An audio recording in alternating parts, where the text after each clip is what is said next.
Welcome to the Orillia Connection. I'm your host, Deborah Wagner.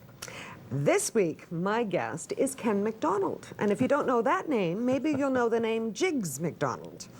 And Jiggs was the play-by-play announcer for NHL games for almost 40 years. I've got to ask you, Jiggs, the name Jiggs.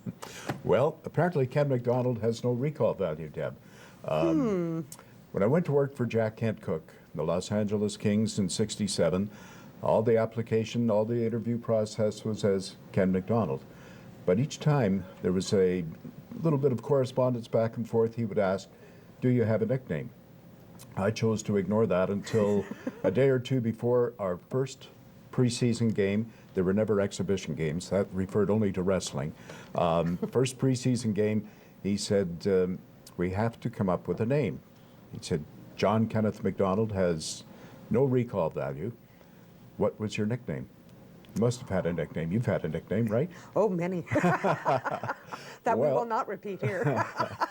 In any event, I came up with a name where it said Jiggs, which I'd been called as a kid only because of the resemblance of the comic strip character in Bringing Up Father, Jiggs and Maggie, to my late father. And I kind of muttered it, and he said, speak up, I can't hear you. So I said it again. He said, marvelous, we'll use it. Jiggs McDonald. He said, Ken McDonald just rolls off your tongue, right through your ears. You don't have to say, excuse me, what did you say your name was? So it became Jiggs. I didn't want to use it, I have to admit. I didn't. I went to my parents' home that night. My wife was there. I said, this is what this man wants me to do. Oh, are you going to do it? Yeah, I want the job. You want the job, you take the nickname. Exactly. Well, it must have worked really, really well, because I think in 2003, it was announced that you had done 3,000 regular season games. Yeah. As an NHL announcer. Yeah, and I didn't think I'd get through one. Very honestly, I was convinced that I was years away. It's almost like a player, not ready for the NHL yet. Working here at CFOR, doing senior hockey, I believe it was at that time, I felt maybe I'd have a shot at the American Hockey League, whoever they were going to hire, probably from a minor league team, perhaps I could go in there.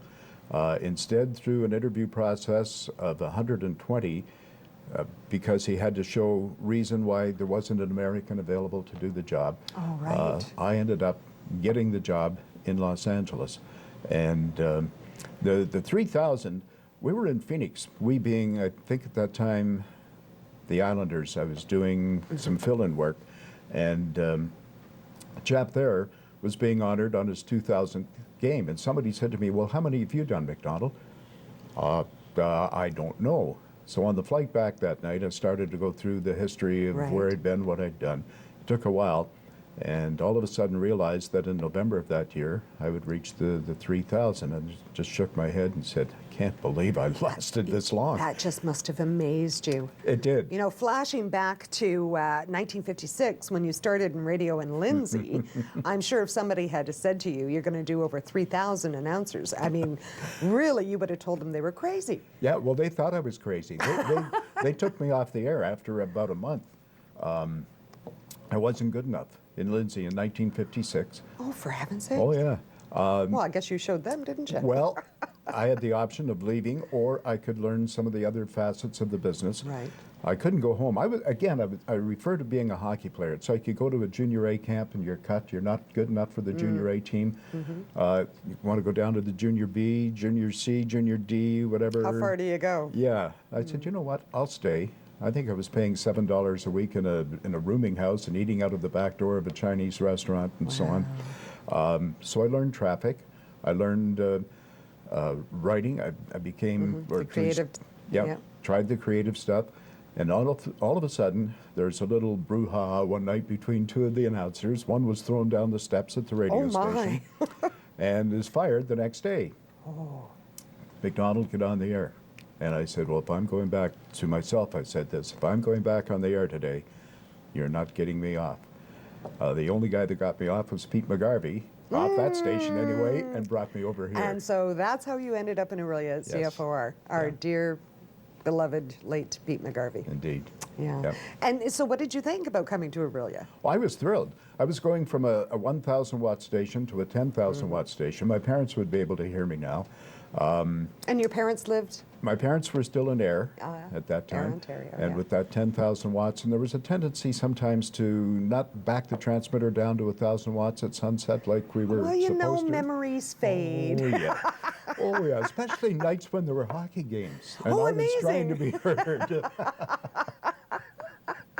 So what all did you do when you came to CFOR? When I first arrived here, I did early afternoons, I think from probably 1:30, following the funeral directory and whatever oh, yes, else. in the days Let's when we swap. used to do those, yeah. And I believe I went, I want to say 1:30 or 2 o'clock till 5. And Dick McFarland, who had come over from Lindsay prior to me, was Bird Dog, and he did the rock and roll show at 5 o'clock. Dick left later that year. George Franks, who had done the morning show, or was doing the morning show when I arrived, had also come from CKLY. I went from afternoons to mornings and then took over sports because George was the sports guy. And as they say, the rest is history until I told Gord what he could do, Gord Smith, what he could do with his job. Actually, I told Pete to tell Gord. And walked out on a Friday afternoon, Oh, my. around noon actually, and that was Rolling North Day, and I was convinced that after Back to the Bible, the station would be off the air, but they survived. Imagine that. Imagine that. And you guys used to have a little satellite station set up to do sports out of the Sundial parking lot, wasn't it? Yeah, we had a beautiful mobile studio, Deborah. It was all over town, really. Any store opening, any closing, anything that we could do with that remote facility. Little Joey tripping down the front step. Yeah, oh, yeah. Oh, sure. Parades. But the mobile studio was a thing of beauty and sat at the sundial. The late Gordon Sinclair, when he drove by, would flash the lights, wave to us. We gave away a lot of product. We had a lot of fun. Rolling North was kind of the forerunner of what radio. For weekend traffic yeah, is today. AM radio And today. we're going to talk about that because you have an interesting story about an advertiser. Yes. Okay. Yes. Hi, welcome back to the Orillia Connection. I'm your host, Deborah Wagner, and our guest today is Jiggs McDonald, sports broadcast journalist. Now, just before the break, we were talking about the good old days at CFOR and the mobile unit at the Sundial parking lot, and Mr. Sinclair used to go by and flash the lights, but there was somebody else who used to pay you folks a visit there. Yeah, Rolling North, of course, Fridays from 3 till 11, and one particular Friday evening, the door of the mobile studio opened, and this gentleman walked in, and he had a brown paper bag.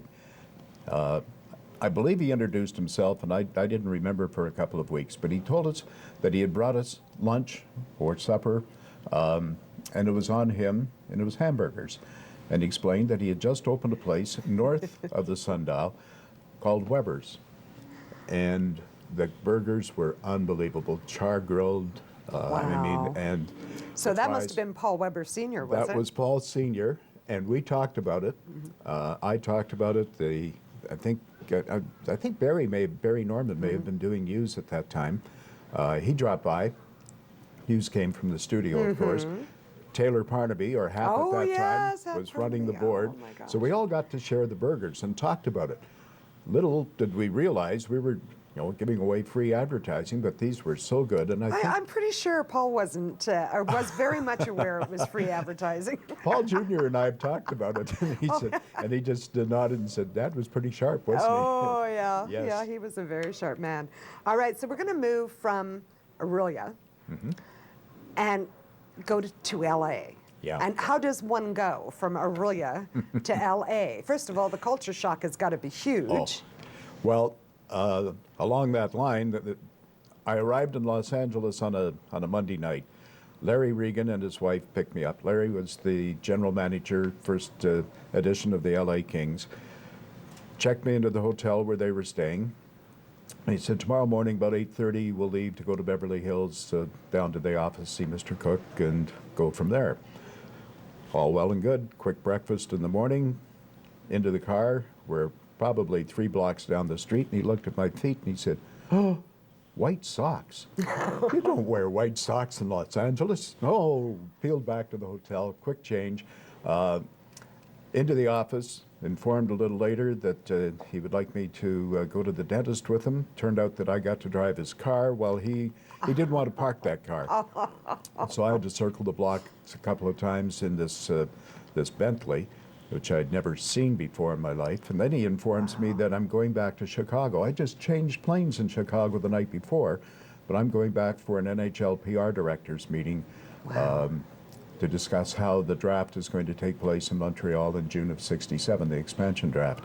Yeah, and then when I returned, I mean, it was just Tuesday into LA, back to Chicago for a meeting Wednesday night back into Los Angeles, and I'm to meet him at a soccer game at the Coliseum. Oh. It was a whirlwind, 4 or 5 days. Wow. Welcome to LA. Wow.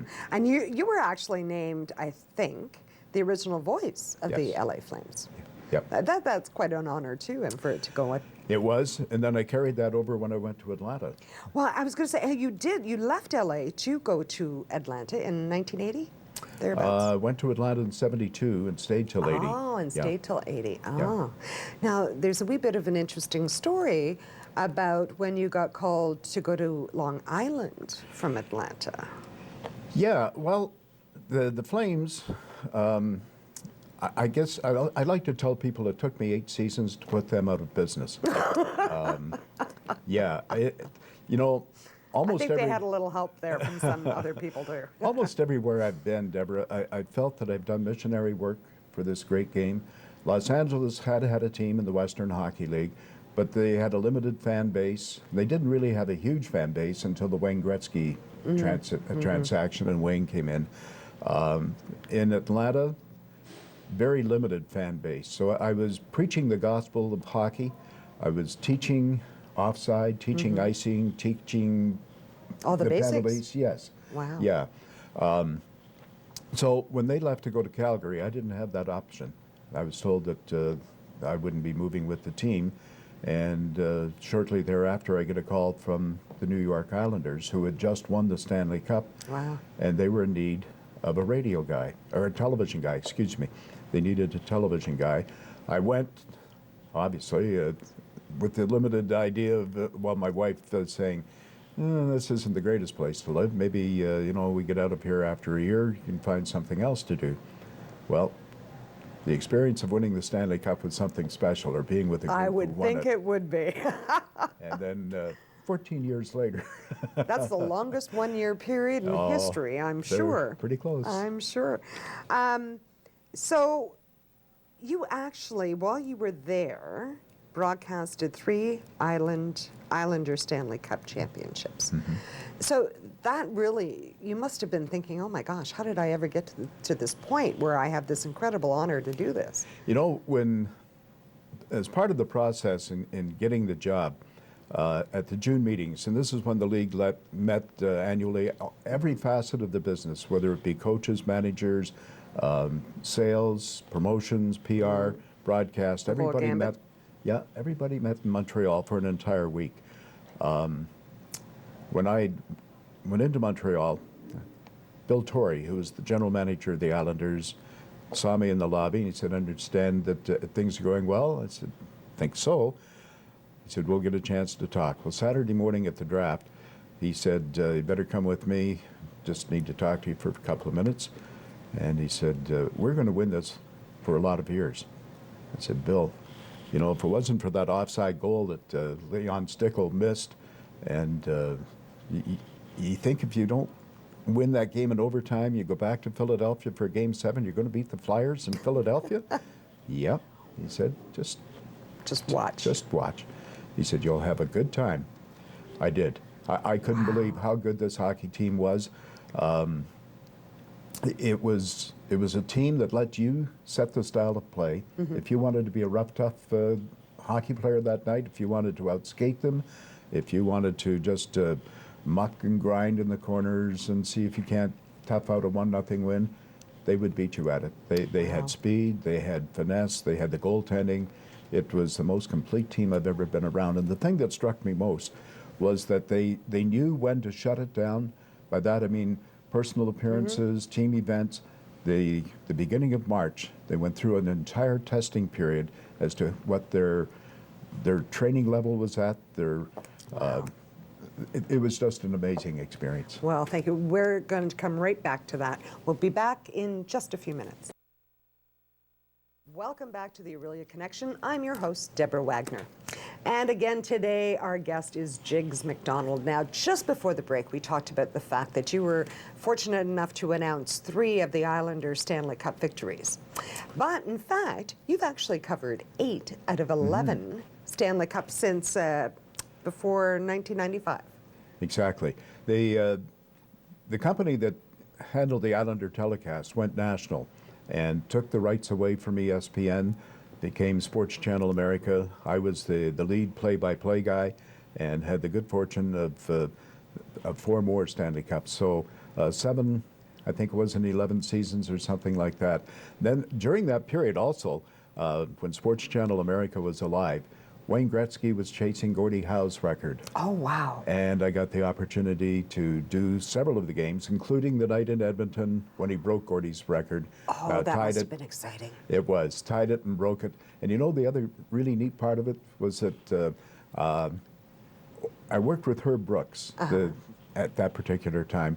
But the referee that night was from Barrie and now lives in the Orillia area, Ronnie Hogarth. Oh, for heaven's sakes. And Ron and I have laughed about it. Hoagie and I have gone back. Hoagie tells a great story about being in the picture.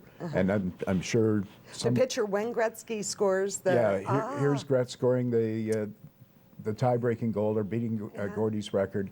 And right in the background, Ron Hogarth. Good for you, Hoagie. He just wanted to be where the camera was, yeah. was he? Oh, there's a lot more to being a ref than you realize. Okay, so let's return now to Ontario.